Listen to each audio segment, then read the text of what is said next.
Hey folks, Todd here. Today we're going to show you how to install the BAKFlip MX4 TS from RealTruck on this 2024 GMC Sierra 1500. The tools we're using for this installation are a ratchet with 1/2-inch socket, scissors, and a Phillips head screwdriver.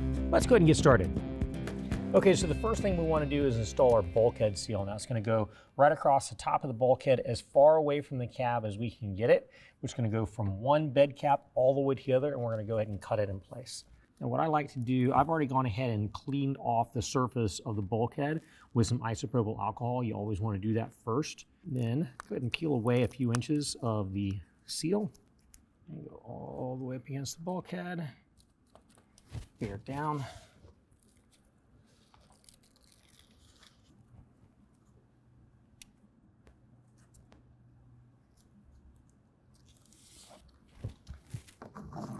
Go ahead and cut it in place.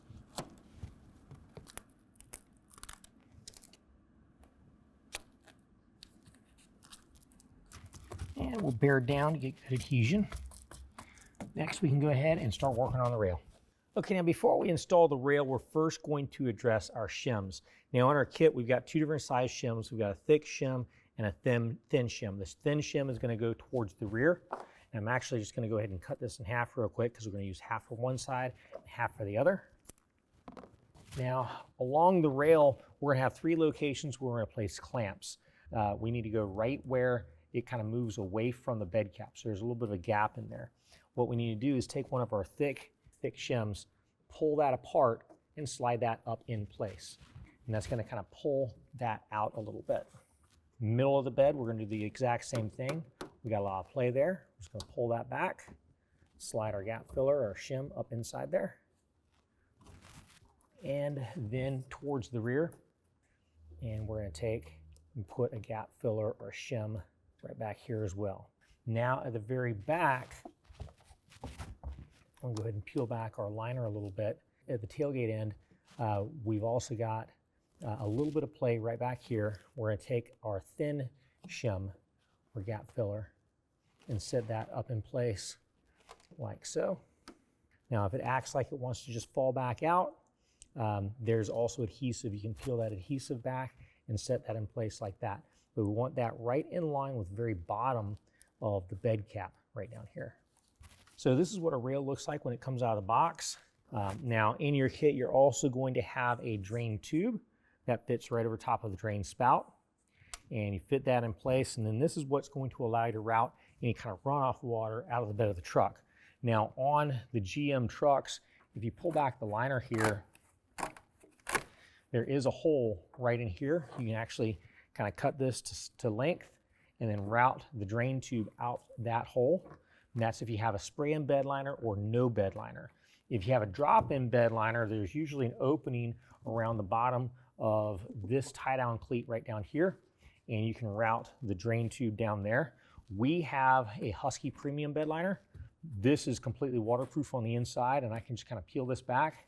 What I'm going to do here is I'm going to remove the drain tube, and when I set this in place, I'm just going to route that back behind the liner. And that way any kind of runoff water will find its way out the natural weep holes in the bed of the truck. Next, what I'm going to do, I'm going to go ahead and rotate this up to show you guys the next step. So if you look on the bottom of the rail, there is a slot or a channel in the bottom of the rail, and that is for the clamps that are in our kit. So let me go ahead and talk about those clamps. What you want to do first of all is just go ahead and take the clamp apart. Take the bolt and washer, set it to the side. Now you got two clamp halves. You got the side that's got the threaded hole. We're going to set that to the side, and then we've got the side that has the oval hole. That's what we're going to be turning our attention to now. So I'm going to go ahead and rotate this up. Right where we have the shim where I've placed the clamp, we're going to take this side of the clamp, set it up into that channel, and then snap it into place. Next, what we're going to do, same thing to the front and rear clamps. I'm going to rotate those up, see where our gap filler is, and that is where we're going to place our clamp. Now at the very rear, we're going to do the same thing. Set that in place, rotate it down. Now we're going to make sure that it's all the way up to the bulkhead. Next, we can go ahead and do our clamps on the back side.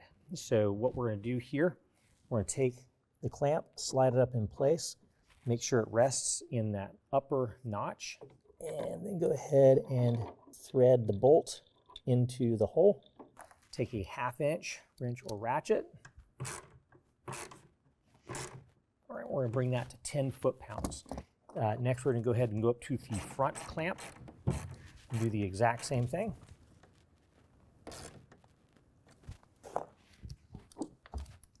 All right, rear clamp, we're going to do the exact same thing. All right, repeat the same process for the rail on the opposite side. Okay, so this is the way the cover is going to come out of the box. I want to point out, first of all, we've got our slam latch rail right along here. This has got the straps attached to it. If you grab a hold of the cover here and fold it open, you're going to notice we've got a shorter panel. This is what we call our A panel. We're going to go ahead and fold that out. Now, packing material is going to fall out. That's fine.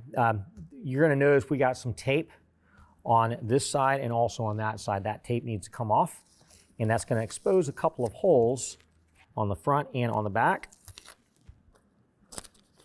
So those holes are for our clip receiver. Before we install our clip receiver, we first need to put the gasket onto the clip receiver. So we want to make sure that gasket is lined up properly. Go ahead and peel it off. And make sure you line up the holes really well. All right, and that is going to be oriented just like so. You want to make sure the opening of the clip receiver is facing towards the clip. But what we're going to do is fold this back, and these two holes here, we're going to take and insert some threaded inserts we have in our kit. They look just like that. They're going to slide right up into those inserts or into those holes.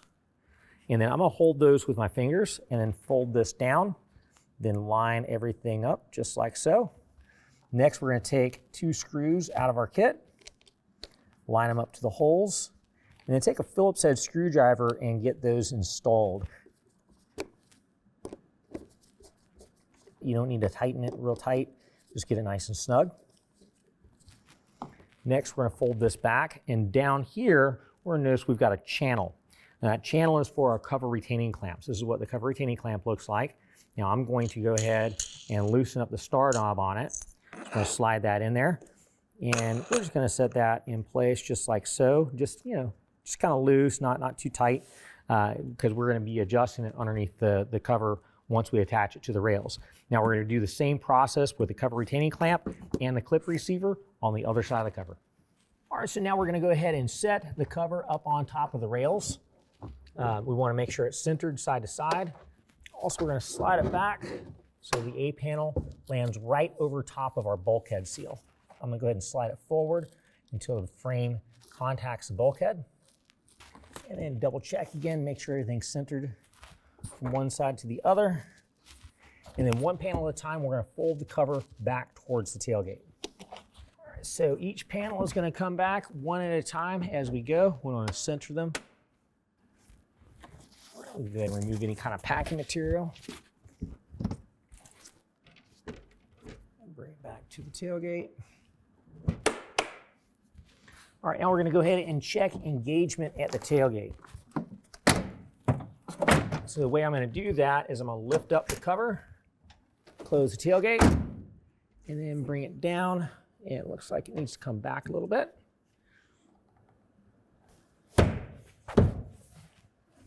All right, and there we go. Now that we've got it all centered and exactly where we want it, we're going to go ahead and fold it one panel at a time towards the cab very slowly so we don't shift it out of position. And then we can go ahead and go underneath and tighten it down from the bottom. All right, now that we have everything lined up exactly where we want it, we're up underneath the cover on the driver's side. Here is our cover retaining clamp. Here is the rail we just set the cover on. Now I'm going to go ahead and loosen this up again and allow this to drop down. So we're going to slide that over, get it to where it's capturing the groove, and then snug it down. We don't need to over tighten it, just get it nice and snug. And then repeat the same process on the opposite side. Okay, next what we're going to do is we're going to fold our panel up towards the cab. Don't let it strike the cab yet, but we want to take a look at where it would be hitting the cab if we just let it go.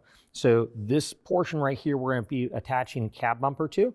Now, I've already wiped down this surface with rubbing alcohol, also over here and here. So what we're going to do is peel away the adhesive protector. Make sure you align it to the top corner of the frame on the panel. And then bear down, nice and tight. There we go. Next, we're going to go over to here. And for this one, we're going to place this one right here because we want it to come down to where the glass is. And I've already wiped down the surface with rubbing alcohol. So we just peel it away and stick it to it. All right, and same thing for the last one. And bear down. There we go. Well, it's just that simple, and that concludes the installation.